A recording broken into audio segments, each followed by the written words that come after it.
మన ప్రభు అయిన యేసుక్రీస్తు నామంలో మీ అందరికీ నా హృదయపూర్వకమైన వందనాలు. దేవుడి దినమంతా మీకు తోడై ఉండి మీరు వెళ్తున్న మార్గాలు వస్తున్న మార్గాలలో నా దేవుడు తన సన్నిధిని మీకు తోడుగా పంపి ప్రతి క్షణం ఈ దినమంతా మిమ్మల్ని ఆశీర్వదించి కాపాడునుగాక. పరిశుద్ధ గ్రంథములో నుండి యెషయా ప్రవచన గ్రంథం 41వ అధ్యాయం 10వ వాక్యాన్ని నేను చదువుతూ ఉన్నాను. మీ పరిశుద్ధ గ్రంథమైన బైబిల్ తెరిచి చూడండి. నీవు నా దాసుడవనియు నేను నిన్ను ఉపేక్షింపక ఏర్పరచుకొంటిననియు నేను నీతో చెప్పి ఉన్నాను, నీకు తోడై ఉన్నాను, భయపడకుము, నేను నీ దేవుడనై ఉన్నాను, దిగులు పడకుము, నేను నిన్ను బలపరుతును, నీకు సహాయము చేయువాడను నేనే. దేవాతి దేవుడు యాకోబుతో ఒక శ్రేష్టమైన మాట చెప్తున్నారండి. యాకోబుతో ఏ సందర్భంలో ఈ మాట సెలవిచ్చారు, ఏ సందర్భంలో యాకోబుతో ఈ మాట చెప్పారు అని పరిశుద్ధ గ్రంథంలో మనం చదివితే, యాకోబు భయపడుతున్న సందర్భంలో నా అనుకున్న ఏ ఒక్కరూ తనను పలకరించని సందర్భములో ఒంటరిగా నిలిచిపోయి కంటతడి పెడుతూ కలవరాల మధ్యలోనికి వెళ్ళిపోయి కృంగిపోతున్న సందర్భాలలో ఇక ఎవరు లేరు, నా అనుకున్న ఏ ఒక్కరూ నాకు సహాయము చేసేదానికి, నన్ను పలకరించేదానికి, నాతో మాట్లాడేదానికి, నన్ను బలపరిచేదానికి ఎవ్వరూ లేరని ఒంటరిగా నిలిచిపోయి చీకటిలో అరణ్యములో ఒక్కడే మిగిలిపోయాడండి. మిగిలిపోయి ఆ ఒక్కడే ఆ చీకట్లో నిలిచిపోయి కన్నీరు కారుస్తున్నాడు. ఈ సమయంలో ఎవరైనా నాతో ధైర్యం కలిగిన మాటలు చెప్తే బాగుండు, ఎవరైనా నన్ను ఓదార్చగలిగిన మాటలు చెప్తే బాగుండు, నేను బలహీనుడైపోతూ ఉన్నాను, ఏ వ్యక్తి అయినా నన్ను బలపరిస్తే బాగుండు, నేను నాకు జరుగుతున్న ప్రతికూలమైన పరిస్థితులన్నిటినీ నేను తలంచుచున్నాను, ఈ తలంచడం వలన నా హృదయం కృంగిపోతుంది, నేను దిగులు చెందుతూ ఉన్నాను, ఈ దిగులు పడుతున్న ఈ సందర్భాలలో నన్ను ఓదార్చగలిగిన వారు, నేను ఉన్నాను అని నా వెన్ను తట్టగలిగిన వారు ఎవరు లేరు అని కన్నీరు కారుస్తూ అరణ్యములో ఒంటరిగా నిలిచిపోయాడండి యాకోబు. ఇక ఎవరు పలకరించేదానికి ఆస్కారమే లేదు. ఎందుకంటే అతడు నిలిచి ఉన్న చోటు అరణ్యం, ఎడారి, చీకటి. ఏదో సమాజంలో నిలబడి ఉంటే, సమాజంలో తిరుగుతూ ఉంటే ఎవరైనా కనపడిన వారు పలకరిస్తారు, ఏంట్రా బాయ్ ఇక్కడ ఒక్కడిగా ఉన్నవేంటి, ఇంటికి వెళ్ళొచ్చు కదా, ఒక్కడిగా ఇక్కడ ఎందుకు ఉన్నావు అని ఎవరైనా తెలిసిన వారు కనపడిన వారు ఎవరో ఒకరు పలకరిస్తారండి. అది సమాజం కాదు కదా, అది ఊరు కాదు కదా, అది ఒక ఎడారి, ఒక అరణ్యంలో నిలిచిపోయాడు. ఇప్పుడు ఈ నిలిచిపోయిన ఇతనితో సాక్షాత్తుగా దేవాతి దేవుడే చెప్తున్నాడు. కృంగిపోతున్న ఇతనితో దేవాతి దేవుడే మాట్లాడుతూ ఉన్నారు. కన్న తల్లి విడిచిపెట్టేసింది, కన్న తండ్రి వదిలివేశాడు, రక్తము పంచుకొని పుట్టిన అన్న కసాయివాడిగా మారి కత్తి చేత పట్టి రక్తాన్ని పంచుకొని పుట్టిన తమ్మునే చంపాలని అడుగులు వేస్తున్నాడు. అన్నీ అతనికి ప్రతికూలంగా మారిపోయాయండి. ఒక్క మాటలో చెప్పాలి అంటే ఎవ్వరూ లేక నిస్సాయ స్థితిలో పడిపోయారు. ఇప్పుడు పడిపోయిన అతనితో దేవాది దేవుడు అంటున్నారు, యాకోబు ఎందుకు నీవు భయపడుతున్నావు, యాకోబు ఎందుకు నీవు దిగులు చెందుతూ ఉన్నావు, యాకోబు ఎందుకు నీవు కలవరపడుతున్నావు, యాకోబు ఎందుకు నీవు కృంగిపోతున్నావు. నీవు కృంగిపోవలసిన అక్కరలేదు, నీవు భయపడవలసిన అక్కర్లేదు, నీవు అలజడి చెందవలసిన అక్కర్లేదు. ఇదిగో నేను నీకు మాట ఇస్తున్నాను యాకోబు, అందరూ నిన్ను విడిచిపెట్టినా, అందరూ నీకు దూరమైనా, అందరికీ నీవు దూరమైనా, ఎవరు నీకు సమీపంగా లేరు అని నువ్వు బాధపడవలసిన అక్కర్లేదు. ఈ చిమ్మ చీకటిలో, ఈ అరణ్యములో ఎవరు లేరు అని నువ్వు కన్నీరు కార్చవలసిన అక్కర్లేదు. నిశ్చయముగా నేను నీకు తోడై ఉండబోతూ ఉన్నాను, నేను నీతో కూడా నిలిచి ఉండబోతూ ఉన్నాను. భయపడవలసిన అవసరం లేదు. నీవు దిగులు చెందవలసిన అక్కరలేదు. ఏది నీవు వింటున్నా, ఈ చీకట్లో ఏ స్వరాలు నీకు వినపడుతున్నా, దేనిని చూచి నీవు భయపడవలసిన అవసరం లేదు. అయ్యో నా ప్రాణము పోతుందేమో, అయ్యో ఏదో ఒక మృగం వచ్చి నన్ను చంపేస్తుందేమో అని నీవు భయపడి దిగులు చెందవలసిన అక్కరలేదు. ఎందుకంటే ఈ చిమ్మ చీకట్లో చిరు దీపముగా నేను నీ ఎదుటికి దిగి రాబోతూ ఉన్నాను. ఈ చిమ్మ చీకట్లో చిరు దీపముగా నీ ఎదుట నేను ప్రత్యక్షము కాబోతూ ఉన్నాను. ఈ అరణ్యములో ఏ అవంతరాలు, ఏ అపాయాలు, ఏ ఆటంకాలు కలగకుండా నేను నీకు సహాయము చేయబోతూ ఉన్నాను. నేనే నీకు సహాయము చేయబోతూ ఉన్నాను కనుక నీవు దిగులు చెందవలసిన అక్కరలేదు.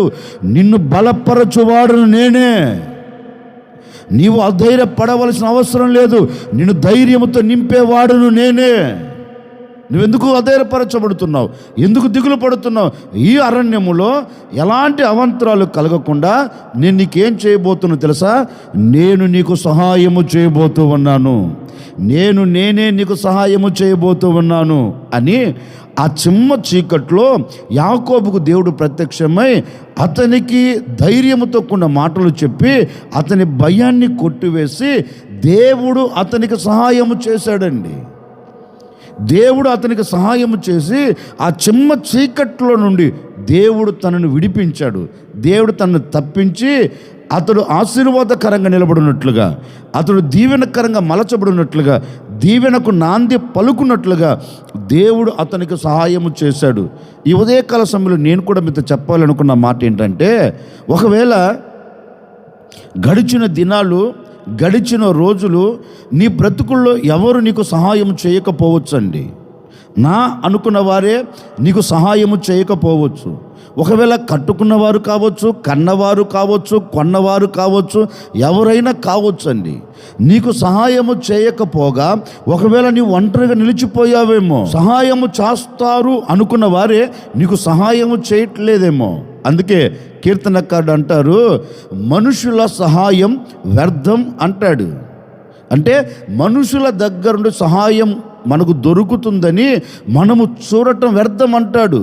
మనుషులు సహాయం చేస్తారని వాళ్ళ వైపు చూడటం వ్యర్థం అంటాడు. అదే కీర్తనాకారుడు కూడా అంటారు, అయ్యా నేను కొండల తట్టు నా కన్నులు ఎత్తుతున్నాను, లోకం తట్టు నా కన్నులు ఎత్తుతున్నాను, ఎక్కడ నుండి నాకు సహాయం కలగట్లేదయ్యా. అంటే మనం లోకం వైపు చూచినా, లోకములో ఉన్న మనుషుల వైపు చూచినా, కొండల తట్టు చూచినా, అధికారుల వైపు చూచినా ఎక్కడ నుండి ఎవరికి సహాయము కలగదు.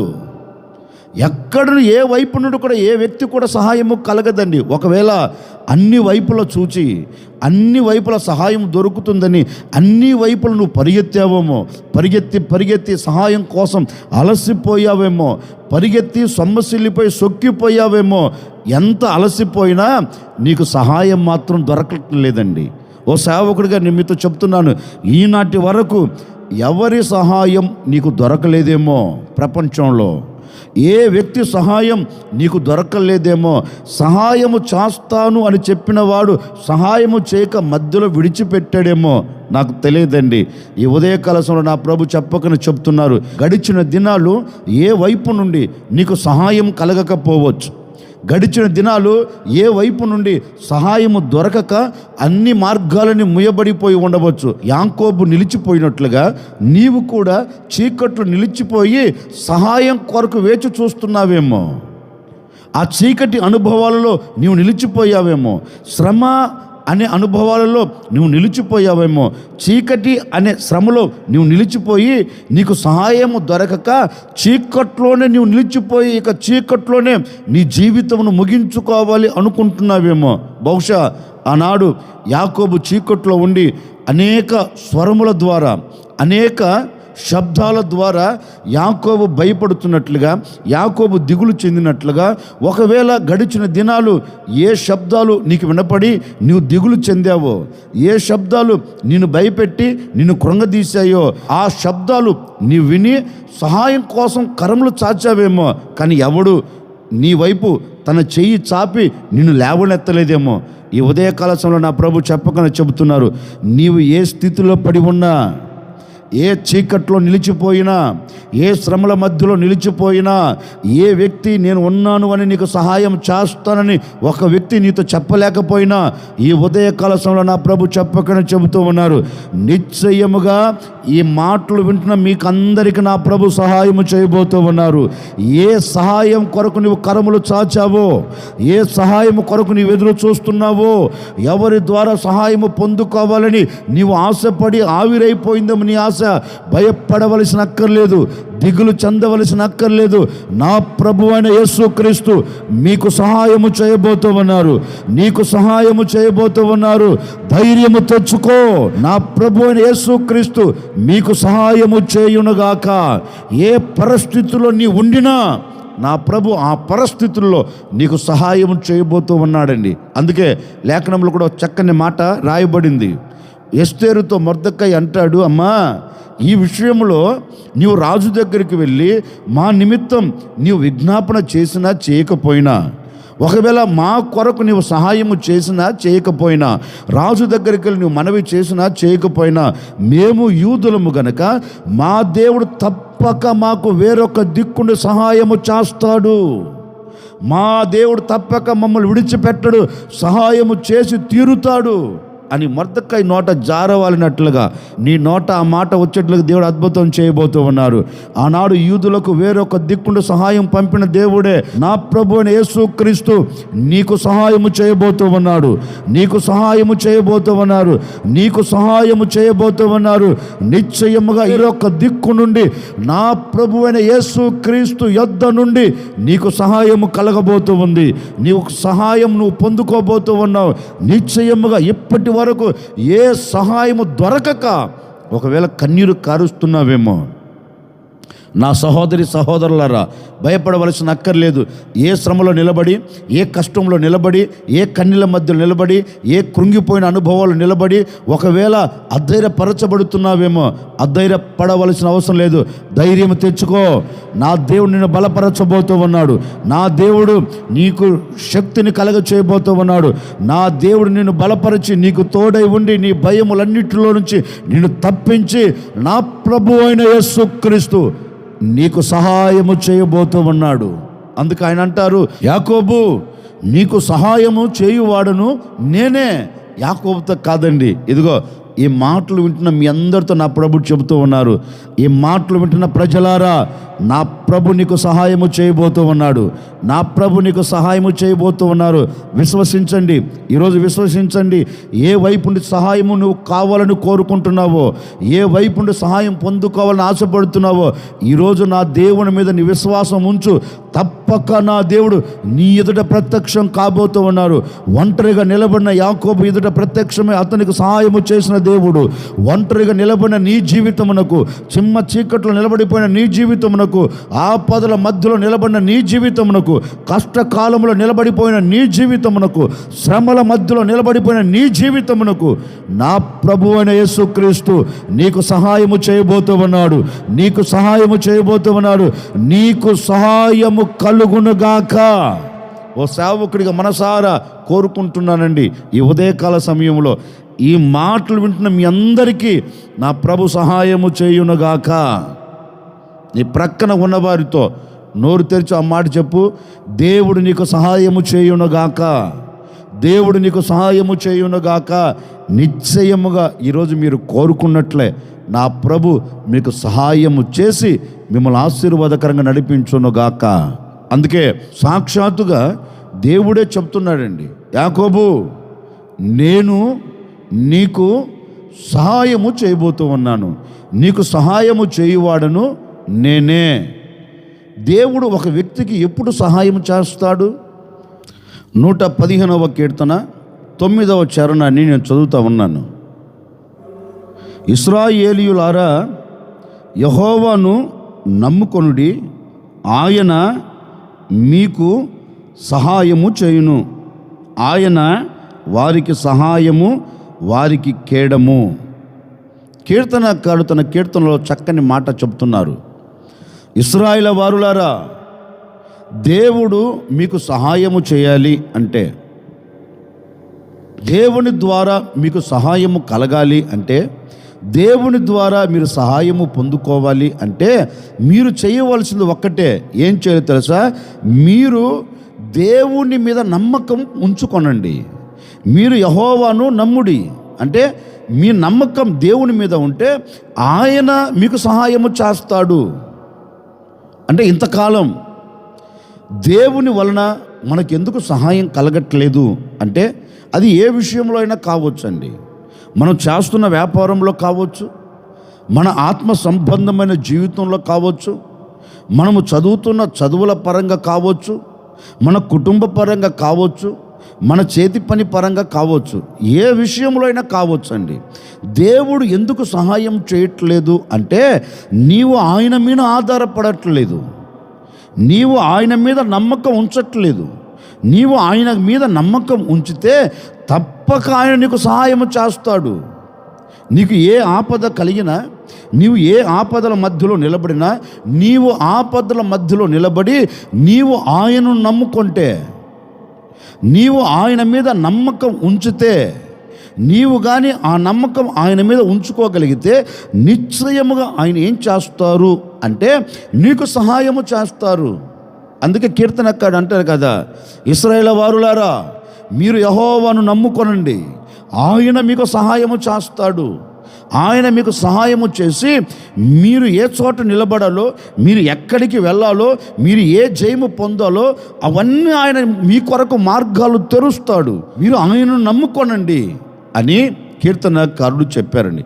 ఓ సేవకుడిగా నేను కూడా మీతో చెప్పాలనుకున్న మాట ఏంటంటే, బహుశా ఈనాటి వరకు దేవుని మీద నీవు నమ్మకం ఉంచలేదేమో, దేవుని మీద నమ్మకం ఉంచక, దేవుని మీద నీవు విశ్వాసం ఉంచక ఒకవేళ సన్నగిల్లిపోయావేమో అంటే నీకు కలిగిన ఆటంకాల వలన, నీకు కలుగుతున్న పరిస్థితులు విభిన్నంగా మలచబడిపోయినందువలన, నీవు ఎదుర్కొంటున్న కష్టం వలన దేవుని మీద విశ్వాసం ఉంచట్లేదండి, దేవుని మీద నిరీక్షణ ఉంచట్లేదు, దేవుని మీద నమ్మకం ఉంచట్లేదు. అందుకే కదా ఈనాటి వరకు కన్నీరు కారుస్తున్నావు, అందుకే కదా ఈనాటి వరకు చీకట్లు నిలిచిపోయావు, అందుకే కదా ఈనాటి వరకు వేదనను అనుభవిస్తున్నావు. ఎందుకని? నీవు విశ్వాసం ఉంచవలసిన దేవుని మీద విశ్వాసం ఉంచట్లేదు.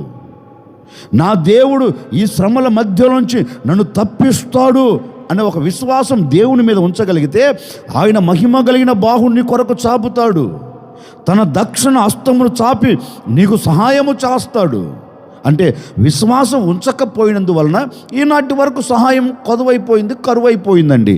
ఈ ఉదయకాల సమయంలో ఓ చిన్న నిర్ణయం, అయ్యా నేను కష్టాల మధ్యలో ఉన్నానయ్యా, నేను కన్నీళ్ళ మధ్యలో కాపురం చేస్తున్నానయ్యా, నేను వేదనకు గురైపోతున్నానయ్యా, పరిస్థితులని విభిన్నంగా మలచబడిపోయి నన్ను కృంగదీసేస్తున్నాయ్యా, నేను ఎక్కడికి వెళ్తున్నానో ఏం చేస్తున్నా అర్థం కావట్లేదయ్యా, నా బ్రతుకంతా బ్రతుకుగా లేదు, నా జీవితం అంతా విసిగి వేసారిపోయినట్లుగా అయిపోయింది, నాకు సహాయము చేయి, నేను నిన్నే నమ్ముకొని ఉన్నాను, నేను నీ మీనే ఆధారపడి ఉన్నాను, నీవు తప్ప నాకు వేరొక ఆధారము లేదు అని ఈ ఉదయకాల సమయంలో నా దేవుని మీద నీవు ఆధారపడగలిగితే నిశ్చయముగా నీ కొరకు ఆయన గగనమును చీల్చుకొని సహాయము చేయుటకు దిగి రాబోతూ ఉన్నాడు. ఈ దినమున నీకు సహాయము చేయుటకు ఆయన మేఘవాహనుడై నీ యొద్దకు దిగి రాబోతూ ఉన్నాడు. సహాయము చేయగలిగిన యేసు నీ యొద్దకు దిగివచ్చి నీవు పడి ఉన్న చోటు నుంచి నేను లేవనెత్తి నీకు సహాయము చేసి నా దేవుడు నీకు విలువను కలగ చేయబోతూ ఉన్నాడు, నీ కన్నీరును తుడిచివేయబోతూ ఉన్నాడు, నీ కష్ట దినాలను కొట్టివేయబోతూ ఉన్నాడు, నీ వేదనను తీసివేయబోతూ ఉన్నాడు, నీ బాధను తీసివేయబోతూ ఉన్నాడు. భయపడకు, దిగులు పడకు.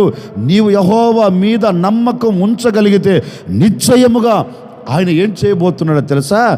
నీకు సహాయము చేయుటకు ఆయనే దిగి రాబోతూ ఉన్నాడు, ఆయనే వచ్చి నీకు సహాయం చేయబోతూ ఉన్నారు. కానీ నువ్వు చేయవలసింది ఒక్కటే, ఆయన మీద నమ్మకం ఉంచితే చాలండి, నీవు ఆయన నమ్ముకుంటే చాలండి. పరిశుద్ధ గ్రంథంలో కూడా మనకు ఒక శ్రేష్టమైన మాట కనపడుతుంది. ఒకరోజు యూదా రాజైన ఆస ఏలుబడిలో శత్రువులు దండెత్తి వచ్చారండి, శత్రువులు చుట్టుముట్టేశారు. ఇక రాజు కలవరపడుతున్నాడు, అయ్యో ఈ శత్రువులతో మనం ఎక్కడ యుద్ధం చేస్తాం, ఈ శత్రువులతో మనం పోరాడలేం గనక మన దేవుని మీద మనం ఆధారపడదాం. మన దేవుడు తప్ప మనకు వేరొక దిక్కు లేదు అని అతడు దేవుని సన్నిధిలోనికి వచ్చండి మనసును విప్పి దేవుని పాదాలు పట్టుకొని ఓ చిన్న ప్రార్థన చేస్తున్నాడు. యెహోవా మా దేవా, మా ఎదుట శత్రువులు దిగారయ్యా, ఈ శత్రువులను ఎదురించుటకు మాకు శక్తి లేదు, ఈ శత్రువులతో పోరాడుటకు మాకు బలము సరిపోదయ్యా, గనుక మేము నిన్నే నమ్ముకొని ఉన్నాము. ఒక రాజు అంటున్నారండి దేవుని సన్నిధిలోనికి వచ్చి, అయ్యా మేము నిన్నే నమ్ముకొని ఉన్నాం, నేను మా దేశ ప్రజలందరూ నిన్నే నమ్ముకొని ఉన్నాం, మేము నీ మీద ఆధారపడి ఉన్నాం, నిశ్చయముగా మేము నిన్ను నమ్ముకొని ఉన్నాము గనుక ఈ శత్రువుల చేతిలో నుంచి మేము తప్పించబడినట్లుగాను, మేము జయమును చూచున్నట్లుగాను, మా శత్రువులు అపజయమును చూచున్నట్లుగాను మాకు సహాయము చేయి. ఒక రాజు చేస్తున్న ప్రార్థన అండి. మేము నిన్ను నమ్ముకొని ఉన్నాము కదా, మరి నిన్ను నమ్ముకున్న మా జీవితంలో సహాయం ఎందుకు చేయవు? నీవు సహాయము చేయటకు దిగిరా, నీవు మాకు సహాయము చేయి అని ఒక రాజు దేవుడి సన్నిధిలో ఎలుగెత్తి ప్రార్థన చేస్తున్నాడు. నిన్నే నమ్ముకున్నాం గనుక నువ్వు మాకు సహాయం చేయి. చూడండి, ఈ రాజు ఆసారాజు దేవుని మీద నమ్మకం ఉంచాడు గనక, దేవుని మీద ఆధారపడ్డాడు గనక దేవుడు అంటాడు, ఆసా, ఓ ఆసా, నిశ్చయముగా నీవు చేసిన ఈ మనవిని నేను విన్నాను, నీవు నన్ను నమ్ముకున్నావు గనుక నిశ్చయముగా ఈ విషయములో నేను నీకు సహాయము చేయబోతూ ఉన్నాను, సహాయము చేయడానికి దిగి రాబోతూ ఉన్నాను. ఏ శత్రువు అయితే నీ దేశం మీదకి అడుగు పెడుతున్నారో ఆ శత్రువు నీ మీద జయము పొందనివ్వను.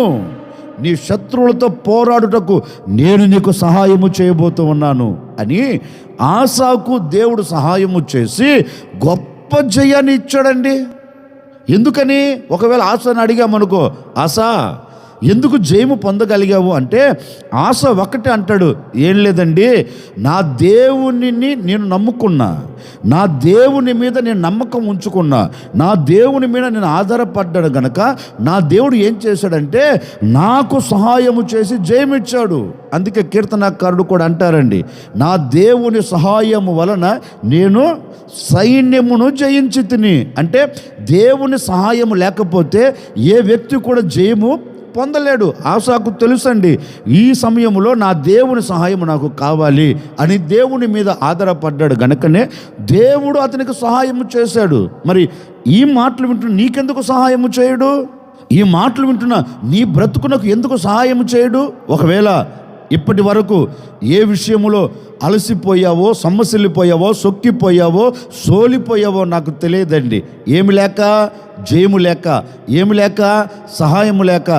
ఈ ఉదయకాల సమయంలో నా ప్రభు చెప్పకనే చెబుతూ ఉన్నారు, ఈ మాటలు వింటున్న ప్రజలారా, ఆశ దేవుని మీద ఆధారపడినట్లుగా, దేవుణ్ణి నమ్ముకున్నట్లుగా నీవు కూడా నీకు కలిగిన కష్టములో, నీకు కలిగిన నష్టములో, నీకు కలుగుతున్న శ్రమల మధ్యలో, నీకు కలుగుతున్న ఆటంకాల మధ్యలో నీవు దేవుని మీద నమ్మకం ఉంచుకోగలిగితే, అయ్యా ఈ ఆటంకాల మధ్య నుంచి నన్ను లేవనెత్తవా, ఈ ఆటుపోటుల మధ్య నుంచి నన్ను తప్పించవా, నిశ్చయముగా నిన్నే నమ్ముకున్నాను, ఈ శత్రువుల చేతుల నుంచి నన్ను విడిపించవా, అయ్యా నాకు ఎదురవుతున్న ఈ ఆటంకాలన్నిటి మధ్య నుంచి నేను తప్పించబడి క్షేమకరమైన చోట నిలబడాలయ్యా, నిన్నే నమ్ముకున్నాను అని నువ్వు దేవుని మీద ఆధారపడి దేవుణ్ణి నమ్ముకొని నీవు దేవుణ్ణి అడగగలిగితే నిశ్చయముగండి ఆనాడు ఆసాకు సహాయము చేసి జయమిచ్చిన దేవుడు ఈ ఉదయకాల సమయంలో నీకు కూడా సహాయము చేయబోతూ ఉన్నాడు. నీకు జయం ఇవ్వబోతూ ఉన్నాడు. నీ కష్టముల మధ్యలో నీకు సహాయము చేయబోతూ ఉన్నాడు. నీ కన్నీల మధ్యలో నీకు సహాయము చేయబోతూ ఉన్నాడు. నీ వేదనల మధ్యలో నీకు సహాయము చేయబోతూ ఉన్నాడు. నీ ఆవేదనల మధ్యలో నీకు సహాయము చేయబోతూ ఉన్నాడు. నిస్సహాయ స్థితిలో నా దేవుడు నీకు సహాయము చేయబోతూ ఉన్నాడు. పడిపోయిన చోటుకి దిగివచ్చి నా దేవుడు నీకు సహాయము చేయబోతూ ఉన్నారు. ఆరోగ్య విషయంలో సహాయము చేయబోతూ ఉన్నాడు. ఆర్థిక ఇబ్బందుల విషయంలో సహాయము చేయబోతూ ఉన్నాడు. నీ చేతి పని, నీ వ్యాపారం, నీ ఉద్యోగం, నీ చదువు రంగాలలో నా ప్రభువు అయిన యేసుక్రీస్తు నీకు సహాయము చేయబోతూ ఉన్నారు. నీవు ఆయన మీద ఆధారపడితే, నీవు ఆయనను నమ్ముకోగలిగితే నిశ్చయముగా నా ప్రభు నీ ఎడల ఒక నవనూతనమైన కార్యాన్ని సృష్టించబోతూ ఉన్నాడు, జరిగించబోతూ ఉన్నారు. ఇక మీదట నీకు సహాయమే కలగబోతూ ఉంది. ఇక మీదట నీవు సహాయమును చూడబోతూ ఉన్నావు. ఎప్పుడు నీవు చూడని నా దేవుని సహాయమును, ఎప్పుడు నీవు అనుభవించని నా దేవుని సహాయమును నిశ్చయముగా నీవు అనుభవించబోతూ ఉన్నావు, నీవు చూడబోతూ ఉన్నావు, నీవు పొందుకోబోతూ ఉన్నావు. ఈ దినమే, ఈ ఉదయకాల సమయములోనే నా దేవుడు నీ యొద్దకు దిగి వచ్చి ఉన్నారు. అరణ్యములో ఒంటరిగా నిలిచిన యాకోబు యొద్దకు దిగి వచ్చిన దేవుడు, ఒంటరితనములో యాకోబుకు సహాయము చేసిన దేవుడు, శ్రమల మధ్యలో ఆసాకు సహాయము చేసిన దేవుడు, నీ ఒంటరితనములో నా దేవుడు నీకు సహాయకుడిగా ఉండబోతూ ఉన్నాడు. నీ కన్నీల మధ్యలో నా ప్రభు నీకు సహాయకుడిగా ఉండి నీ బ్రతుకును నవనూతనమైన మార్గంలో నడిపించబోతూ ఉన్నారు. ఎక్కడ ఎప్పుడు నీ హృదయమునకు వేదన కలగకుండా నా ప్రభువైన యేసుక్రీస్తు మీకు సహాయము చేయబోతూ ఉన్నారు. ఈరోజు విశ్వసించండి, ఈరోజు నా దేవుని మీద ఆధారపడండి.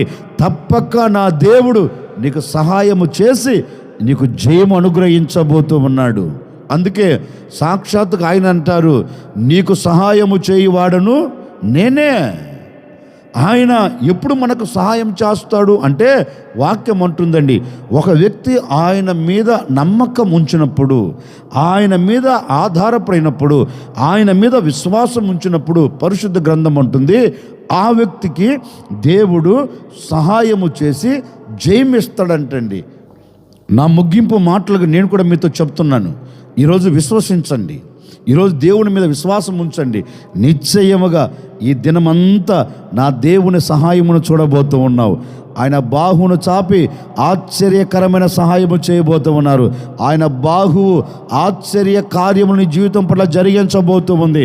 ఈ దినమంతా నువ్వు ఎక్కడ అడుగు పెట్టినా అక్కడ నా దేవుని సహాయం నువ్వు చూచేదవుగాక, నీవు అనుభవించేదవుగాక, నీవు పొందుకునేదవుగాక.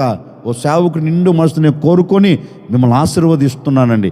ఈ దినమంతా నా దేవుని సహాయం మీకు కలిగి మీరు అన్ని విషయాలలో జయము చూచెదరుగాక. తల వంచడం ఒక చిన్న ప్రార్థన. ఆశ్చర్యకరుడా మీకు స్తోత్రాలు చెల్లిస్తూ ఉన్నాం. నిజమే, గడిచిన దినాలన్నీ మమ్మల్ని కాపాడుతూ క్షేమాన్ని కలగచేశారు. మరొక దినములో మమ్మల్ని అందరినీ ప్రవేశపెట్టారు. అందును బట్టి మీకు స్తోత్రము నాయన. మేము నిన్నటి వారం అయినప్పటికీ మరొక దినాన్ని నీ కృప చేత మీరు మాకు అనుగ్రహించారు, నీ కృప చేత మీరు మాకు ధరింపచేశారు. అందును బట్టి మీకు స్తోత్రాలు చెల్లిస్తూ ఉన్నాం తండ్రి. ఈ దినమంతా నేను నీకు సహాయం చేస్తున్న మాట ఇచ్చారు. ఈ బిడలకి ఈ దినమంతా సహాయము కలుగునుగాక, మీరు సహాయము చేయుదురుగాక తండ్రి. నీ యందు మేము నమ్మకం ఉంచుకుంటే మీరు మాకు సహాయం చేస్తారని మీ మాట సెలవిచ్చినట్లుగా ఎందరైతే విశ్వసించి నమ్మకం నీ మీద పెట్టుకుంటున్నారో, కన్నీళ్ళ మధ్యలో, కష్టాల మధ్యలో, నాయన వేదనల మధ్యలో, ఆవేదనల మధ్యలో, వీటన్నిటి మధ్యలో ఈ బిడలకు మీరు సహాయము చేయబోతున్నందుకై, చేసినందుకై మీకు స్తోత్రము తండ్రి. ఈ దినమంతా ఈ బిడ్డల సహాయము పొందుకొని సంతోషకరంగా సాగి వెళ్ళినట్లుగా అద్భుతమైన కార్యములు జరిగించమని యేసు నామములో అడిగి వేడుకొనుచున్నాము తండ్రి, ఆమెన్. ఈ దినమంతా నా ప్రభు మీకు సహాయము చేసి అన్ని విషయాలలో జయమును కలగచేయునుగాక.